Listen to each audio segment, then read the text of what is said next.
Hello, all of you vaingloriously wonderful people. The road trip update for Astroneer is here, so let's take a look at what's new, what's changed, and talk about first impressions of this update. If you have had a chance to play the update, then be sure to head down to the comments and let me know what you think about it.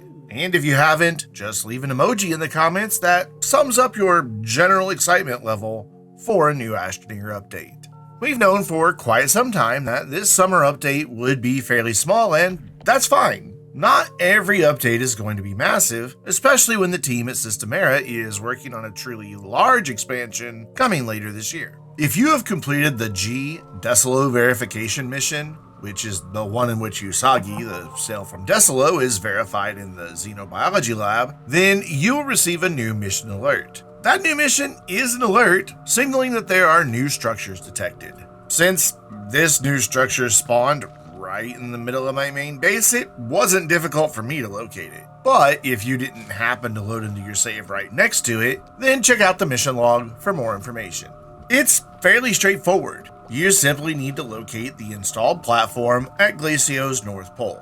There is an optional mission objective to feed Usagi and utilize her ability to help you locate points of interest. To be honest, you can skip that second objective because if you head to the North Pole of Glacio, it will be rather hard to miss this new structure. If you're thinking, hey, cool new platform in addition to the new massive storage canister, well, yeah, sort of. As far as I can tell, the platform has no name and it cannot be created. Further, it is unmovable. I tried digging it up, packaging it, and even winching it, and it just does not budge. So yeah, it is absolutely a cool new platform, but you will have to build around its location instead of choosing where it goes. On that platform is what people will probably be the most interested in: the extra large resource canister. This thing can store a whopping 2,000 nuggets of a single resource. I haven't yet tested exactly how long it would take to fill or empty this beast, but I would suspect it is going to take a while. You can begin using that extra large resource canister as soon as you find it, or you can package it and move it to a more convenient location. Just be aware that since it is an extra large item, you will be limited in your choices for platforms that accommodate such a big item. That unnamed platform will also contain some debris and, at least in the several saves I checked, a medium printer. The platform contains a few ramps around its perimeter and a total of 6 power cable plugs. It will also have one of the data circuits that you will need to unlock the schematic to print the extra large resource canister. Once you have found this new structure, you can claim your mission rewards of 3 mutant Hispine seeds, which will come in handy if you plan on utilizing Usagi for the other 2 missions that were added with this update. The first mission will appear notifying you that an additional schematic is available and requires that you collect each of the 5 variants of the data circuit model A. This is not a new item. We have seen them before as rewards in the previous 2 limited time events. There was a lot of speculation as to what these might be used for, and now we know. The A set will unlock the schematic for the extra large resource canister. If you already have a complete set of these data circuits, you simply need to pick up each one to collect it and satisfy the requirements for this mission. You do not need to do anything special with them beyond that. I picked them up and put them right back down on their storage. If you have not collected them in previous limited time events, you are not out of luck. The mission guides you to various biomes on 5 different planets. This is where Usagi can be helpful. If you feed her a seed, she can help you find various points of interest. These typically appear on the compass as a blue Usagi icon, but the data circuits and the large platforms will appear in a different color, helping you differentiate between other points of interest and the data circuits.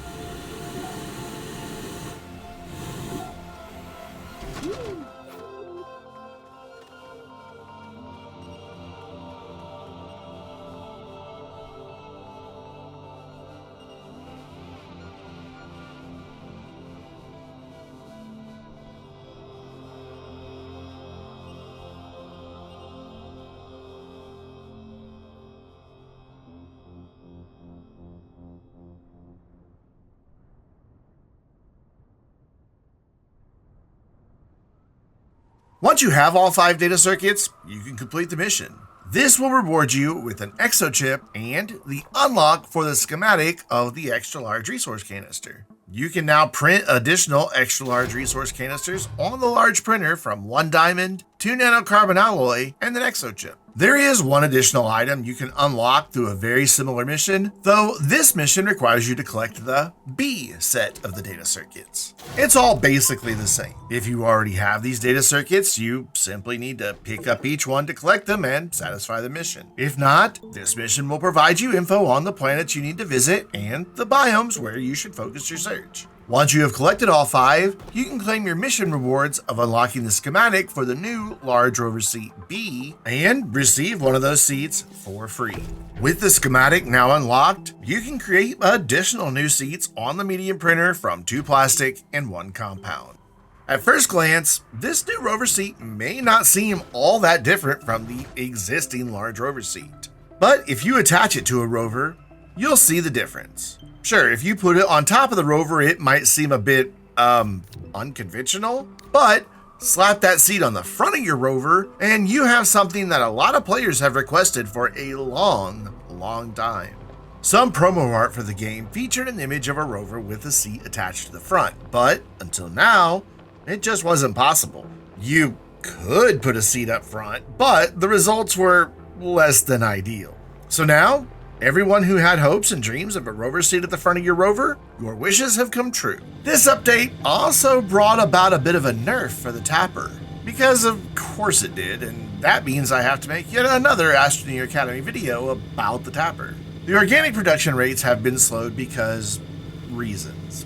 I have not yet tested out every single tappable, but I did test out the honeypot. Previously, it produced organic in 10 seconds. Now, it takes twice as long, requiring 20 seconds. The update patch notes also indicate that some tooltips have been updated, but to be honest, I didn't really explore this much. I tend to ignore the tooltips as much as possible and really wish I could just turn them off or at least increase the delay before they appear, so I wouldn't really notice changes. But some of them have been updated. Finally, there is a new save file repair tool, which garnered not only a mention in the patch notes, but its own entry in the Astroneer blog. You can find the save file repair tool at the very bottom of the general settings menu. Before you can use it, a pop-up appears to remind you that this is an experimental tool. But what is it? Essentially, it is a tool that can remove excessive objects from a save, which might help some players who experience crashes on loading or have poor performance related to having an excessive number of items. It will identify and remove inactive limited time event items, completed mission objects, and other items that may cause issues. When you use it, the game will create a copy of your save and then apply its settings to remove things, leaving your original save untouched. You will have a new save with the words experimental modified attached to the file name. This update also introduced a handful of bug fixes, and you can check those out by reading the patch notes. I'll leave a link down below. So let's move on to my first impressions of this update. Let's start with the positives. A lot of people seem to love gathering or creating huge number of resources, so the new extra large resource canister should help them reach new levels of silliness in collecting more resources than they could ever hope to actually use. The new unnamed platform is quite unique, and with its 6 power cable plugs and ample storage slots, has the potential to be something that can integrate into some really cool base builds. I'm really looking forward to coming up with some new bases to build around this platform. Likewise, the new Rover seat is kind of cool. It doesn't really do anything to advance gameplay, but it does give us a new option for kitting out a Rover, and I am all for options. The save file repair tool is hopefully going to help a lot of people regain access to saves that were crashing when they tried to load, or see increased performance in saves that were struggling. If someone can revisit an old save, especially if they had devoted a lot of time to it, that is a huge win. Now, on to the things I'm not quite as happy about. While I think the new platform structure is cool, I question the decision to place it right next to the gateway at the North Pole. For me, it kinda wrecked a portion of my bases across several saves. Additionally, a lot of people who utilize true flat terrain manipulation to build some truly amazing creations seek out the areas surrounding gateways, since those locations are the easiest to take advantage of true flat. I wonder just how many of those impressive creations have been partially destroyed by this platform suddenly appearing in the same location. I know Systemera is aware of true flat and how it works, and that gateways are the prime spots for utilizing it. That is why I really question the placement here. Did this just not occur to anyone on the dev team when they were picking a location for this thing to spawn? It seems like a really out of character lack of attention to detail. I kind of hope its spawn location is adjusted somewhat in a future update. Move it a bit further away from the gateway itself. Doing so will not only decrease the risk of wrecking things that are already built there, but will actually give incentive to utilize Usagi to track it down. As it is, if you go to the North Pole Gateway on Glacio, you will find it since it's right next to the gateway. You don't need Usagi for this one at all. Beyond that, and I know I'm not a game developer, but why can't we create more of this new platform? Or at least package the one that is already here and on other planets and move them to a new location? Having the location locked down feels like a big miss, as is the inability to create additional platforms. Most of them that spawn for collecting the data circuits aren't really in good locations to build a base around them, so the lockdown placement just does not make sense. It's not really much bigger than the biggest platforms we already have, so I just cannot figure out why it only exists in fixed locations with no ability to create new ones or at least move the ones that do exist. Rarity for the sake of rarity, I guess? Going along with the new canister and rover seat, I really hope this is the last time we see a new object locked behind missions. We have research chambers and bytes, but we don't really get to use them for much anymore. Beyond that, these missions are just uninventive and uninteresting fetch quests. They are further complicated by only providing a general location to search. Sure, Usagi can help, but her nav points do not appear until you are already relatively close to an item.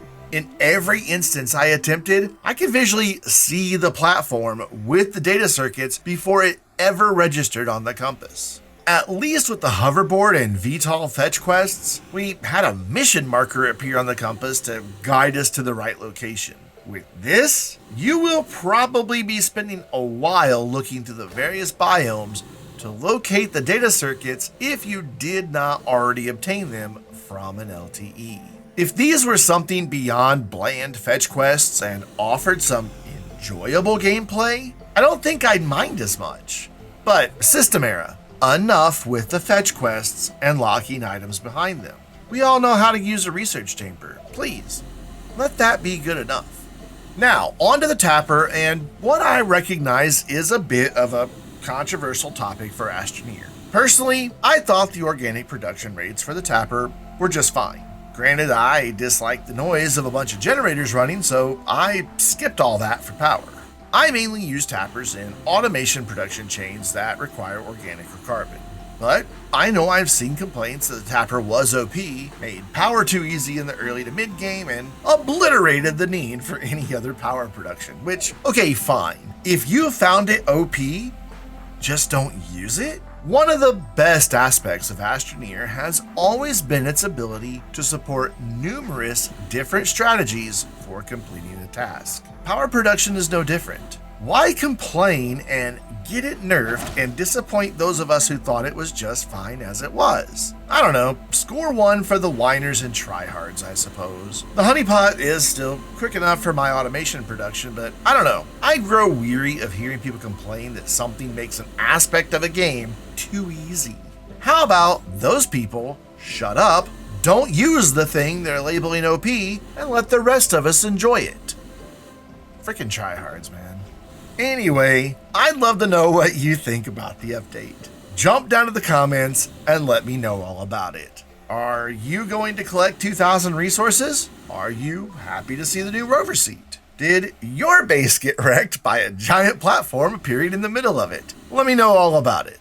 And while you're down there, if you enjoyed the video, then please hit the like button and consider subscribing. I feature a variety of content on my channel, including Astroneer update summaries, recaps of dev streams highlighting upcoming updates, and Astroneer Academy, which is a series of helpful videos that cover every aspect of Astroneer, from planetfall all the way through solar system mastery and more. And with that, until next time, I'm Brandon, reminding you to stay vainglorious.